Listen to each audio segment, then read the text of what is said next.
অনবরত পানি ছুটতে আছে। কোনো প্রকারে নিজেকে আজ তিনি সান্ত্বনা দিতে পারছেন না। তাই তিনি জামা কাপড় একটা ব্যাগে গুছিয়ে বাড়ি থেকে বেরিয়ে গেলেন। বিকেলে ফাহিম অফিস থেকে ফিরে ঘরে ঢুকে বাবা বাবা বলে ডাকতে ডাকতে বাবাকে খুঁজতে লাগলো। তার হাতে বাবার জন্য কেনা একটা পাঞ্জাবি। বাবাকে অনেকদিন পর কিছু একটা দিতে পারছে বলে ফাহিম বেশ খুশি।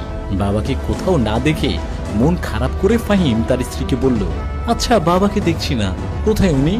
ফাহিমের বউ দায়িত্ব এড়ানোর ভাবে বলল, উনি কোথায় তা তো জানি না, তাছাড়া আমাকে কিছু বলে বের হয়নি। ওইসব বাদ দাও, চলো ডিনারে বের হই। আমি কখন থেকে রেডি হয়ে বসে আছি। ফাহিম স্ত্রীকে ধমক দিয়ে বলল, কি বলছো এসব? মানুষটা ঘরে নেই, কোথায় গিয়েছে তাও জানো না, তাছাড়া পঙ্গু মানুষটা ঠিকমতো চলাচল করতে পারে না। ফাহিম কিছু সময় অস্থির হয়ে বসে থেকে তার মনে হলো বাবা তো রাগ অভিমান যাই হোক আব্দুল চাচার কাছে যে সব বলে, আজও হয়তো